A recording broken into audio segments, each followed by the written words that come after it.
आज चैत्र 25 गते आइतबार साताको पहिलो कारोबार दिन आजको शेयर बजारमा भने केही बढोत्तरी भएको छ। करिब 22.7 अङ्कले बढेर नेप्से इन्डेक्स 2026.8 बिन्दु आसपासमा आइपुगेको छ। कारोबार रकम पनि वात्तै बढेको छ। 4 अर्ब 25 करोड भन्दा धेरैको कारोबार भएको छ। आजको शेयर बजारको अवस्था के कस्तो रहेको छ, विभिन्न टेक्निकल टुल्सहरूको अवस्था के कस्तो रहेको छ, टेक्निकल्ली नेप्सेको मुभमेन्ट के कस्तो रहेको छ समीक्षा गर्नको लागि सधैँ चाहिँ आज पनि नेप्से एनालाइसिस लिएर म उपस्थित भइसकेको छु। नमस्ते, म हरि लामिछाने हजुरहरूलाई मेरो युट्युब च्यानलमा हार्दिक स्वागत गर्दछु।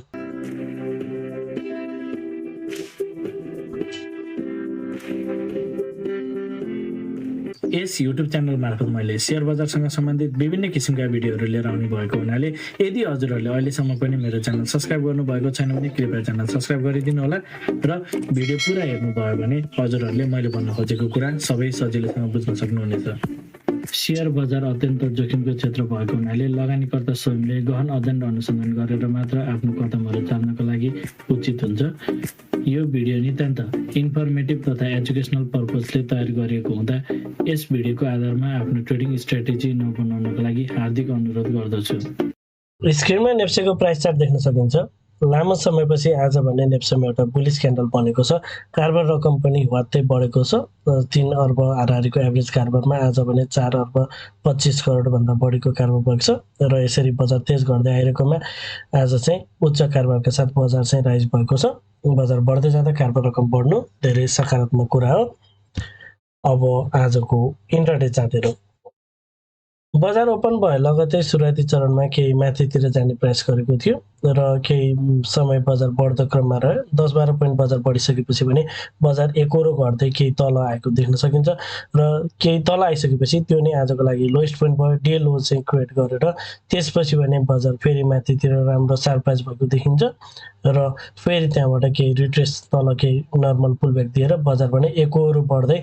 माथितिर गएर आजको लागि हाइएस्ट पोइन्टमा क्लोज गरेको देख्न सकिन्छ र 5 मिनट्स टाइम फ्रेममा ट्रेन्ड के छ भनेर यदि बजारले चाहिँ लामो समय देखेको जुन एउटा साइडवेज ट्रेन्ड रहेको थियो मार्केटको पछिल्लो समय कस्तो थियो स्थिति, तेज तल आउने केही साइडवेज बस्ने, फेरि तल ब्रेकडाउन गर्ने, फेरि साइडवेज, यो प्याटर्नलाई चाहिँ ब्रेक आउट गरेर मार्केट चाहिँ माथितिर लागेको छ। एउटा पोजिटिभ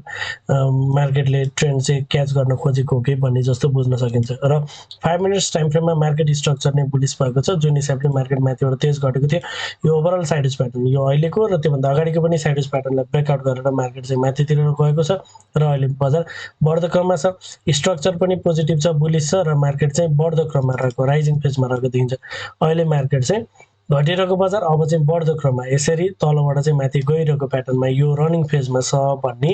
देखिन्छ र अन्तिममा हेर्दा एउटा ट्रेन्ड माथितिरको मोमेन्टम पनि स्ट्रङ मोमेन्टमका साथ बजार माथितिर गइरहेको रूपमा यसलाई लिन सकिन्छ। पोजिटिभ रूपमा हामीले लिन सक्छौँ। 5 मिनट्स टाइम फ्रेममा मार्केट स्ट्रक्चर पनि बुलिस र प्याटर्न पनि पोजिटिभ देखिएको छ।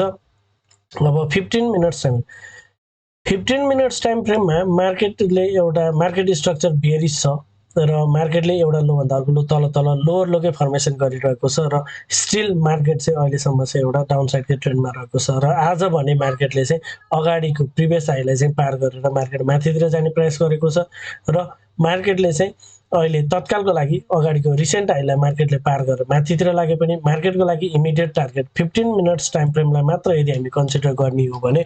मार्केटको लागि चाहिँ जुन हिसाबले मार्केट यहाँबाट तेज फल भएको थियो अहिले तत्कालको लागि चाहिँ मार्केटको लागि टार्गेट भनेको पहिलो टार्गेट T1 चाहिँ हामीले लिन सक्छौँ 2040 सम्मको म्याक्सिमम रेन्ज भनेको। यदि मार्केटले यो लेभललाई पनि पार गरेर माथितिर लाग्छ भने चाहिँ 2053 सम्मको टार्गेट सेट गर्न सकिन्छ। जबसम्म मार्केटले 2053 पार गरेर माथि जाँदैन तबसम्म नयाँ टार्गेट सेट गर्न मिल्दैन। 2053बाट फेरि पनि प्राइस चाहिँ तलतिर आउन सक्ने, रिजेक्सन हुन सक्ने स्थिति बन्न सक्छ।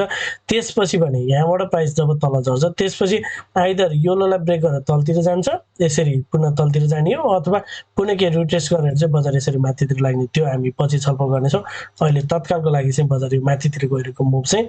टार्गेट चाहिँ हामीले according to 15 minutes time frame 2040 देखि 2055 एक्ज्याक्टली 2053 को लेभलसम्म चाहिँ हामीले लिन सक्छौँ भन्ने मेरो आफ्नो एनालाइसिसमा रहेको छ। र 15 मिनट्समा मार्केट स्ट्रक्चर यसो हेर्दा पोजिटिभ बुलिस जस्तो देखियो भने ओभरअलमा यसले कुनै पनि किसिमको त्यस्तो बाई स्ट्रक्चर क्रिएट गरे, बाई सेटअप क्रिएट गरिसकेको छैन। मार्केट तल लेभलमा आएर चाहिँ साइडवेज बसिरहेको थियो र यो साइडवेजलाई चाहिँ ब्रेकआउट गर्ने मात्र काम गरेको छ मार्केटले र मार्केट माथितिर अहिले जाने प्रयास गरे पनि पहिलो टार्गेट चाहिँ 2040 देखि 2055 सम्मको लेभललाई नै लिन सकिन्छ 2055 ब्रेक गरेर माथितिर गएपछि 15 minutes time frame market clearly bullish रहने र मार्केटले नयाँ नयाँ टार्गेटहरू एचिभ गर्न सक्ने अरू टाइम फ्रेमबाट हामी हेर्नेछौँ अब एउटा जानकारी यदि हजुरहरू एसएमसी सिक्न चाहनुहुन्छ भने स्मार्ट मनी कन्सेप्टको टेक्निकल एनालाइसिस कोर्स गर्न चाहनुहुन्छ भने कृपया सम्पर्क गर्नुहोला साथै यदि हजुरहरू मेरो सल्लाहमा सेयर खरिद बिक्री गर्न चाहनुहुन्छ एज अ एडभाइजर रूपमा पनि मलाई लिन चाहनुहुन्छ भने पनि यही नम्बरमा सम्पर्क गर्नुहोला 9863805867 यसमा कल मेसेज अथवा व्हाट्सएप गर्न सक्नुहुनेछ अब आवरली टाइम फ्रेम छ आवरली टाइम फ्रेम र डेली टाइम फ्रेमको क्यान्डल्सहरू हामीले हेरिरहँदाखेरि मार्केट चाहिँ माथिदेखिबाट एउटा सार्प प्राइस भएको मार्केट तल आएर चाहिँ एउटै लेभलमा चाहिँ मार्केट एउटा कन्सोलिडेट भइरहेको थियो यसरी मार्केट एउटा इम्पल्सिभ राइजपछि जुन हिसाबले मार्केट एउटा सार्प प्राइस भएको थियो त्यसपछि एउटा चाहिँ करेक्सन आउने क्रममा जहाँबाट मार्केट चाहिँ माथितिर गएको थियो सो त्यही लेभलतिर मुभ इनिसिएसन भएकै लेभलतिर आएर चाहिँ मार्केट एउटा चाहिँ कन्सोलिडेट फेजमा बसेको हुनाले यो चाहिँ एउटा एकुमुलेसन हुनसक्छ डिस्ट्रिब्युसन भन्दा नि एउटा एकुमुलेसन हुनसक्छ भन्ने कुरा हामीले अघिल्लो भिडियोमा नै सेयर गरेका थियौँ र यहाँबाट चाहिँ मार्केटले अहिले केही माथितिरको यात्रा चाहिँ तयार गर्न खोजेको छ यता एकुमुलेसन भएको हुनसक्ने कुराहरू चाहिँ हामीले केही रफली एस्टिमेट गर्न सकिन्छ भन्ने कुरा थियो र त्यो एकुमुलेसन पछि चाहिँ मार्केट केही माथितिर जान खोजेको हो कि भन्ने प्याटर्नमा देखिन्छ र ओभरअलमा मार्केट माथिबाट तल आउने क्रममा जहाँबाट चाहिँ मार्केटको एउटा मुभ क्रिएट भएको थियो यसरी सार्प प्राइस पछिको जुन एउटा चाहिँ फल भएको थियो त्यो फल्सलाई चाहिँ सप्लाईलाई चाहिँ डिमान्डमा टर्न गरेर मार्केट माथितिर गएको जुन लेभल छ लोएस्ट पोइन्ट ट्याक्कै त्यही लेभलमा टच गरेर चाहिँ बजारले माथितिर जाने प्रयास गरेको छ hourly time frame overall bearish भएको हुनाले मार्केटले चाहिँ यसले नै बजारलाई माथितिर नै लैजान्छ यो आइलाई पार माथितिर लैजान्छ भन्नु चाहिँ त्यति बुद्धिमानी हुँदैन किनभने मार्केट आवरली टाइम फ्रेममा बियरिश छ जस्ट एउटा माइनर पुलब्याक दिएर फेरि पनि बजार यसरी तलतिर आउन सक्ने कुराहरू चाहिँ हुनसक्छ यसरी मार्केट पुनः तलतिर जान सक्छ भन्ने कुरालाई इग्नोर गर्न मिल्दैन र अहिले चाहिँ मार्केट एउटा राम्रो एउटा डिमान्ड जोनबाट चाहिँ मार्केट माथितिर जाने प्रयास गरिरहेको छ र एउटा इम्पल्सिभ क्यान्डल सहित मार्केट माथि जानु भनेको एउटा सकारात्मक कुरा यो एउटा चाहिँ जस्ट जुन अगाडि एउटा मुभ गइरहेको थियो योभन्दा कम्पेरेटिभली केही ठुलो मुभ मात्र हुनसक्छ एउटा घटिरहेको बजारमा एउटा माइनर अपस्विङ मात्र हुनसक्छ भन्ने रूपमा नै यसलाई लिन सकिन्छ भन्ने जस्तो मेरो एनालाइसिसमा रहेको छ अब डेली टाइम फ्रेममा जाउँ डेली टाइम फ्रेममा बजार एउटा इम्पल्सिभ राइज पछि एउटा करेक्सनमा गएको छ लगातार बजार रेगुलर जस्तो घटिरहेको छ बढ्ने क्रममा ग्रिन क्यान्डल बने पनि खासै ठुलो मुभ दिन सकेको थिएन सो यो तल्लो लेभलमा आइसकेपछि चाहिँ हरेक दिन जस्तो बजार मैले हजुरलाई सेयर गरेको थिएँ एउटा साइडवेज प्याटर्न छ र अर्को कुरा भनेको चाहिँ एउटा क्यान्डल तल झरे पनि इमिडिएटली माथितिर फर्केर नै बन्द भएको छ यो हरेक प्राय जस्तो क्यान्डलले चाहिँ मार्केट माथितिर नै रिभर्स गर्न सक्ने क्यापेसिटी राख्छ भन्ने कुरा थियो र अघिल्लो दिन बनेको क्यान्डल चाहिँ इनसाइड बार क्यान्डल थियो र योभन्दा अगाडिको क्यान्डल स्टिकहरूले चाहिँ मार्केट माथितिर जान सक्ने क्यापेसिटी तेज घटिरहेको बजार माथि जान सक्छ भन्ने क्यापेसिटी राख्छ भन्ने कुरा थियो र त्यो अगाडिको क्यान्डल चाहिँ आज भ्यालिड भएको देख्न सकिन्छ र यसबाट चाहिँ डेली टाइम फ्रेम मात्र सिम्पली हेरिरहँदाखेरि चाहिँ मार्केटको यो यहाँबाट माथि गइरहँदाखेरि टार्गेट चाहिँ माथितिर पनि सेट गर्न सकिन्छ र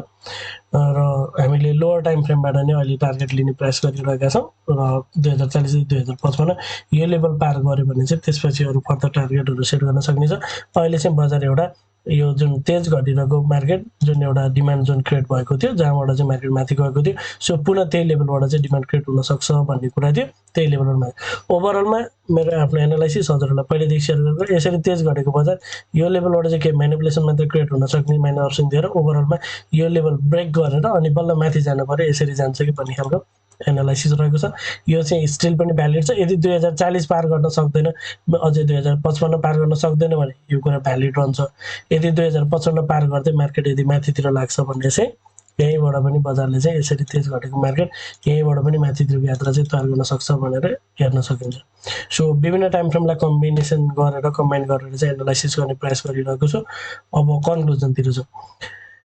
एउटा जुन आज बढेको छ सिम्पली जो चाहिँ अगाडिदेखि नै एउटा बजार चाहिँ एकुमुलेसन फेजमा थियो भन्ने कुरा सार्प राइज पछि एउटै लेभलमा क्यान्डल्सहरू बसिरहनु भनेको मार्केट एकुमुलेसन भएको हुनसक्छ भन्ने कुरा रफली हेर्न सकिन्छ भन्ने कुरा थियो र त्यही हिसाबले बजार एकुमुलेसन पश्चात माथि राइज गर्न खोजेको कि भन्ने हिसाबले लिन सकिन्छ आजको बढाइलाई सुरुवाती चरणको बढाइ जहिले पनि एउटा पुलब्याक मात्र हुनसक्छ भने किनभने तेज घटिरहेको थियो एउटा पनि माथितिर राम्रो पुलब्याक गएको थिएन सो पुलब्याकको लागि माथि गएको हो कि भन्ने हिसाबले नै लिनुपर्ने हुन्छ 50 आवरली टाइम फ्रेममा पनि सेम सिनेरियो साइडेज पछि माथितिरको ब्रेकआउट गरेको छ र एउटा कुरा चाहिँ के हुन्छ भने मार्केटले एउटा साइडेज चाहिँ ब्रेकआउट गरिसकेपछि कुनै पनि डिरेक्सन ब्रेक गर्यो भने अलिकति इम्पल्सिभ मुभ चाहिँ जान सक्ने कुराहरू हुनसक्छ सो यसले माथितिरको यात्रा इम्पल्सिभ रूपमा पनि कन्टिन्यू गर्न सक्छ र 15 मिनट्स टाइम फ्रेममा मार्केट पटक पटक केही तल आउने साइडेज बस्ने केही तल आउने साइडेज बस्नेमा अहिले भने यसलाई ब्रेकआउट गर्दै माथि गइरहेको छ 2040 देखि 2053 को टार्गेट सेट हुन सक्छ 5 मिनट्स टाइम फ्रेममा मार्केट केही माथितिर गएको छ ओभरअलमा घटिरहेको बजार चाहिँ अथवा एउटा कन्सोलिडेट भएर बजार बसिरहेको बजार चाहिँ माथितिर ब्रेकआउट गरेर माथितिर जान खोजेको रूपमा यसरी घटिरहेको मार्केट चाहिँ अब माथितिर जान खोजेको फेजमा चाहिँ रहेको ओभरअल यसरी बुझ्न सकिन्छ हजुरहरूलाई मेरो एनालाइसिस मेरो प्रेजेन्टेसन के कस्तो लागिरहेको छ कमेन्टमा जानकारी गराइदिनु होला यदि मेरो एनालाइसिस मन परिरहेको छ अथवा यो भिडियोले हजुरहरूलाई केही सहयोग पुर्याइरहेको छ भने भिडियोमा एक लाइक भने अवश्य गरिदिनु होला मलाई केही सल्लाह सुझाव अथवा प्रतिक्रिया छ भने कमेन्ट मार्फत दिन सक्नुहुनेछ पहिलो पटक यो भिडियो हेर्दै हुनुहुन्छ भने च्यानल सब्स्क्राइब गरेर नियमित रूपमा जोडिनु होला भन्न चाहन्छु हवस् त धन्यवाद नमस्ते